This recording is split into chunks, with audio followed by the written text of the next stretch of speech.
Hello दोस्तों, नमस्कार। देखिए, हम लोग इस सीरीज़ के अंदर स्टैटिक जीके का वैसा पोर्शन जिससे क्वेश्चन बनता ही बनता है उसको जानने का कोशिश करेंगे, उसको पढ़ेंगे। ठीक है, चलिए आज के इस सेशन में हम भारत की नदियों के बारे में देखते हैं और उससे बनने वाला क्वेश्चन जो स्टैटिक जीके पूछा जाता है उसके बारे में डिस्कस करते हैं। देखिए, आपके स्क्रीन पे पहला क्वेश्चन है, भारतवर्ष की सबसे लंबी नदी कौन सी है? आप लोग को पता होगा, एक बेसिक सा क्वेश्चन है, भारतवर्ष की सबसे लंबी नदी कौन सी है? तो ये इसका उत्तर हो जाएगा डी, गंगा। ठीक है, आप लोग इस बात को जान रहे होंगे। भारत की जो भारत और भारतवर्ष दोनों अगर यदि अलग अलग पूछा जाए तो इसमें कंफ्यूज मत होइएगा। भारत की अगर यदि पूछ दे तो वो ब्रह्मपुत्रा हो जाती है और भारतवर्ष की गंगा हो जाएगी। ठीक है, चलिए देखिए, अब यहाँ इर्द गिर्द जितना भी जानकारी हम लोग बटोर सकते हैं बटोरने का कोशिश करेंगे। जैसे यमुना जो है इसका उद्गम स्थल यमुनोत्री है। आप लोग को पता होगा यमुना का इसका जो है उद्गम स्थल यमुनोत्री है और ये गंगा की सबसे बड़ी सहायक नदी है। ठीक है, इस बात को भी ध्यान रखिएगा, यमुना जो है गंगा की सबसे बड़ी सहायक नदी भी है। अब दूसरी बात, ब्यास नदी पे आते हैं। ब्यास नदी देखिए मुख्यतः जो है ये हिमाचल प्रदेश और पंजाब में प्रवाहित होती है, इसका अपवाह क्षेत्र वही है और ये सिंधु नदी की सहायक नदी है। सिंधु नदी की सहायक नदी में ब्यास आ जाता है, झेलम, रावी, चिनाब, ये सारी नदियां जो है, सिंधु नदी जो कि भारत की एक बड़ी नदी वो भी है, भारत से होते हुए पाकिस्तान में जाके गिरती हैं, पाकिस्तान में घुसती है, उस सिंधु नदी की ब्यास एक सहायक नदी है। ठीक है, तीसरा है ब्रह्मपुत्रा। ब्रह्मपुत्रा के बारे में आप लोग को अगर यदि पता हो ब्रह्मपुत्रा के बारे में, तो ब्रह्मपुत्रा क्या है कि ये तिब्बत के देखिए, हम इसके बारे में बात कर रहे हैं ब्रह्मपुत्रा के बारे में। ये तिब्बत के मानसरोवर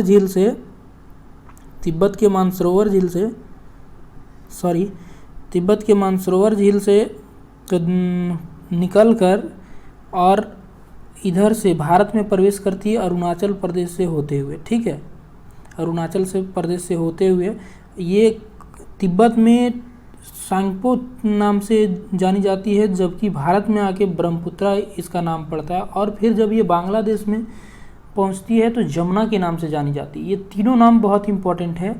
सांगपो के नाम से जानी जाती है तिब्बत में और भारत जैसे आती ब्रह्मपुत्रा नाम पड़ता है और उसके बाद जब ये भारत से निकलकर बांग्लादेश पहुँचती है तो यहाँ जमुना के नाम से जानी जाती है। ठीक, अब गंगा का बात रहा, जो भारतवर्ष की सबसे लंबी नदी है। इस गंगा मैया के बारे में आप लोग को पता ही होगा, ये पवित्र, सबसे हम लोग का पवित्र नदी भी है। ठीक है, चलिए अब बात रहा कि ये सबसे लंबी नदी है, कुल मिलाकर ये 2525 किलोमीटर का इसका अपवाह क्षेत्र है। ठीक है, चलिए इस क्वेश्चन को अब यहीं तक रखते हैं। आप लोग देखें कि इर्द गिर्द जितना भी जानकारी हो सकता था हम बांटने का कोशिश किए। अब दूसरे क्वेश्चन पे हम लोग बढ़ते हैं। दूसरा क्वेश्चन कहता है, कहाँ भागीरथी और अलकनंदा मिलकर गंगा बन जाती है? कहने का मतलब गंगा स्टार्टिंग से ही गंगा नहीं रहती, वो भागीरथी और अलकनंदा दो इसकी नदियां हैं जो आपस में जब मिलती हैं तो गंगा का नाम लेती हैं। ठीक है, तब वो गंगा बनती है। तो वो जगह कौन सा है? तो वो जगह आप लोग को पता होगा, वो जगह है देवप्रयाग। क्या देवप्रयाग है? देवप्रयाग वो जगह है जहाँ पे भागीरथी और अलकनंदा मिलकर गंगा बन जाती है। चलिए थोड़ा सा सेंसलेस बात अब करते हैं ताकि चीज़ें जो है याद रह सके। ठीक है, ऐसा नहीं है कि हम ये बोल रहे हैं कि ये चीज़ यूजफुल नहीं है, थोड़ा सा सेंसलेस हो सकता है, लेकिन आपको ये चीज़ याद रखने में, ज़्यादा देर तक याद रखने में आपको सहयोग करेगा। जीएस याद करने का दो तरीका, या तो आप उसको बार बार पढ़िए, अपने दिमाग में रखिए, या फिर कुछ ऐसे चीज़ों से उसको जोड़ लीजिए ताकि आपके दिमाग में लॉन्ग टर्म तक याद रखे। जैसे यहाँ भागीरथी और अलकनंदा है। ठीक है, तो हम मान लेते हैं अलकनंदा नाम की कोई लड़की है जो भागी हुई जाती है, और जब देव के घर में वो पहुंचती है, देव के घर में पहुंचती है वो, तब वो गंगा मतलब पवित्र हो जाती है। ठीक है, इसका कहने का मतलब क्या है, अलकनंदा जो है भागी हुई जाती है और देव के घर में जब पहुंचती है तो वहाँ वो गंगा नाम के पवित्र नदी से उसका भेंट होता है। ठीक, समझ पाए होंगे। मुझे इस बात का ये है कि ये सेंसलेस बात है, लेकिन ये चीज़ अगर यदि आप थोड़ा सा ऐड करें तो आप ज़्यादा समय तक इन चीज़ों को याद रख सकते हैं। ठीक, चलिए अब तीसरे क्वेश्चन की ओर बढ़ते हैं हम लोग। इनमें से सबसे बड़ी नदी बेसिन किस नदी का है? ठीक है, सबसे बड़ी नदी बेसिन जो है किस नदी का है, ये आपसे जानना चाह रहा है। आप लोग को अगर यदि पता हो तो सबसे बड़ी नदी भारतवर्ष की गंगा है, और ये सब इसका नदी बेसिन भी जो है वो भी सबसे ज़्यादा बड़ा है। तो ठीक है, इसका भी उत्तर मेरा क्या हो जाएगा, गंगा। गंगा का ही नदी बेसिन सबसे बड़ी है। अब बात रहा कि ये क्या नदी बेसिन सबसे बड़ा है तो कितना, इसका केवल द्रोणी क्षेत्र जो है वो 8.5 लाख, लगभग 8.5 लाख वर्ग किलोमीटर क्षेत्र में फैला हुआ है, मतलब बहुत बड़ा है। ठीक है, भारत के लिए बड़ा है। चलिए हम लोग नेक्स्ट क्वेश्चन पे पढ़ते हैं। ठीक, नेक्स्ट क्वेश्चन पे बढ़ते हैं। 4 नंबर क्वेश्चन कहता है, कौन सी नदी पश्चिम की ओर बहते हुए अरब सागर में प्रवेश करती है? देखिए, पश्चिम की ओर बहते हुए यहाँ नदियों को बांटा गया है, भारत की नदियों को। ठीक है, एक तो देखते होंगे आप लोग उधर बंगाल की खाड़ी में, पूरब साइड में बंगाल की खाड़ी में जाके गिरती है, और इधर जाके अरब सागर में गिरती है। तो यही जानना चाह रहा है कि कौन सी नदी है जो पश्चिम की ओर बहते हुए कहाँ, अरब सागर में जाके गिरती हैं। ठीक, अरब सागर में गिरती हैं। आप लोग 1 मिनट वीडियो का पॉज करके और आंसर देने का कोशिश कीजिए। कौन सी नदी है जो अरब सागर में गिरती हैं? आप लोग को पता होगा ये नर्मदा नदी है। ठीक है, कौन है? नर्मदा नदी। आप लोग इस बात को जानते होंगे, नर्मदा नदी है जो पश्चिम की ओर बहते हुए और कहाँ आके गिरती हैं? अरब सागर में। ठीक, अरब सागर इधर इस साइड में, पश्चिम की साइड में है ही, और बंगाल की खाड़ी उधर पूरब साइड में है। ठीक, चलिए, ऐसा क्वेश्चन आपसे पूछ सकता है बहुत सारा कि अरब सागर में गिरने वाली नदियाँ और बंगाल की खाड़ी में गिरने वाली, तो आप क्या कर सकते हैं, आप लिस्ट बना करके और किसी भी तरह से कोई क्लू सेट करके उस चीज़ को याद करने का कोशिश कीजिए। यहाँ से क्वेश्चन काहे की बनता है कि कौन सी नदी कहाँ गिरती है। ठीक है, चलिए आगे हम लोग बढ़ते हैं अगले क्वेश्चन पे।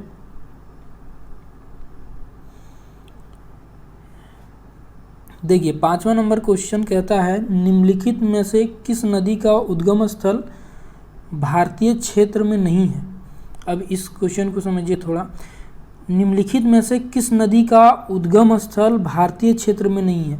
आप लोग को अगर यदि पता हो तो महानदी, रावी और चिनाब ऐसी नदियां हैं जिनका उद्गम स्थल भारत में ही है, जबकि ब्रह्मपुत्र है वो अभी क्या बोले, तिब्बत अभी भारत में नहीं पड़ता है। ठीक है, तिब्बत का क्षेत्र जो है वो चाइना और बीच के भी ये में है, जो तिब्बत तो इंडिया में अभी कंसीडर नहीं किया जाता, वो तिब्बत अलग क्षेत्र है, जहाँ से वो मानसरोवर झील के पास से वो निकल कर होते हुए अरुणाचल प्रदेश होते हुए आके बांग्लादेश से होते हुए बंगाल की खाड़ी में गिरती है। मतलब किसका, ब्रह्मपुत्र का ही ऐसा ये है, ब्रह्मपुत्र नदी जो है वो उसका उद्गम स्थल भारत में नहीं है। ठीक, चलिए नेक्स्ट क्वेश्चन पे बढ़ें हम लोग। देखिए डायरेक्ट क्वेश्चन को कर रहे हैं, काहे कि एग्ज़ाम अब ज़्यादा दूर नहीं है। ठीक है, इसलिए डायरेक्ट स्टैटिक जीके के ऊपर हम फोकस कर रहे हैं। चलिए अब 6ठा नंबर क्वेश्चन कहता है कि निम्नलिखित में से कौन सी नदी अपने मुहाने पर डेल्टा नहीं बनाती? तो कौन सी नदी है जो अपने मुहाने पर डेल्टा नहीं बनाती?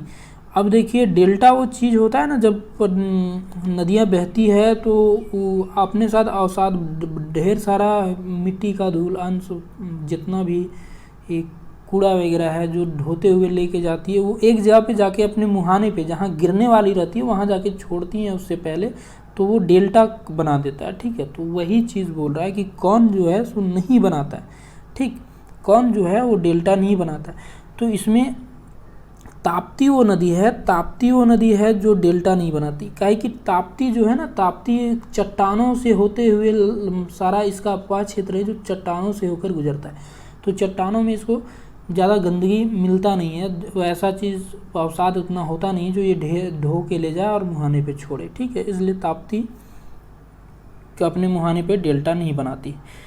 चलिए आगे हम लोग 7 नंबर क्वेश्चन पे बढ़ेंगे। अब देखिए ये बहुत पूछा जाने वाला क्वेश्चन है, इस क्वेश्चन को अच्छे से अपने दिमाग में सेट कर लीजिए। दक्षिण भारत की सबसे लंबी नदी, दक्षिण भारत की, दक्षिण भारत जब जाइएगा तो दक्षिण भारत साइड में सबसे लंबी नदी जो बहती है वो है कौन, आप लोग को पता होगा बहुतों को, वो है गोदावरी। क्या गोदावरी वो नदी है जो दक्षिण भारत की सबसे लंबी नदी है। इसको आप ऐसे भी क्वेश्चन पूछता है कि दक्षिण भारत की गंगा किसे बोला जाता है, तो गोदावरी को। ठीक, काहे कि ये बड़ी भी है और वहाँ के लिए भी पवित्र है, दक्षिण भारत के लिए भी पवित्र नदी है गोदावरी। ठीक, तो इसको दक्षिण भारत की गंगा भी बोला जाता है। इस बात को ध्यान में रखिएगा, दक्षिण भारत की गंगा के बारे में ये चीज़ आपसे पूछ सकता है। ठीक, ये चीज़ आपसे पूछ सकता है। हम लोग चलेंगे अगले क्वेश्चन की ओर। देखिए लिखा है सिंधु नदी का उद्गम स्थल क्या है। सिंधु नदी का उद्गम स्थल क्या है, आप लोग जानते हैं सिंधु नदी भी जो है वो तिब्बत के ही क्षेत्र से निकलकर, तिब्बत के ही क्षेत्र मानसरोवर झील के पास से निकलकर और ये भारत होते हुए फिर भारत से गुजरते हुए पाकिस्तान में जाती है। ठीक है, ये भारत पाकिस्तान ये गुजरते हुए वो फिर अरब सागर में जाती है सिंधु नदी। ठीक, आगे देखिए सिंधु नदी के बारे में, तो इसका भी क्या हो जाएगा, मानसरोवर झील के पास ही इसका ये है। अब यहाँ से हम लोग आगे बढ़ते हैं नेक्स्ट क्वेश्चन की ओर। ब्रह्मपुत्रा नदी का, देखिए हम ये पहला सेशन में नदियों का उद्गम स्थल ज़्यादा लिए हैं। ठीक है, काहे कि सबसे पहले तो आप ये जानिए कौन सी नदी जो इम्पोर्टेंट नदियाँ हैं उसका उद्गम स्थल कहाँ है, उद्गम स्थल। अब देखिए यहाँ से ब्रह्मपुत्र नदी का उद्गम स्थल हम लोग पहले क्वेश्चन में ही डिस्कस करें। ब्रह्मपुत्र नदी कहाँ, ब्रह्मपुत्र नदी कहाँ, तिब्बत के मानसरोवर झील से निकलती है। ठीक है, और आप लोग को पता होगा मानसरोवर से निकलकर, तिब्बत के मानसरोवर से निकल के अरुणाचल प्रदेश से होते हुए जब भारत में प्रवेश करती है ब्रह्मपुत्रा के नाम से जानी जाती है, और जब बांग्लादेश में आ जाती है तो जमुना के नाम से जानी जाती है। ठीक है, बात को समझ पा रहे हैं। चलिए अगला क्वेश्चन करें। अगला क्वेश्चन कहता है नर्मदा नदी का उद्गम स्थल क्या है। नर्मदा नदी का उद्गम स्थल क्या है, देखिए नर्मदा नदी का उद्गम स्थल हम पहले आंसर बताते हैं, आप लोग को भी पता होगा कि बहुतों को अमरकंटक है।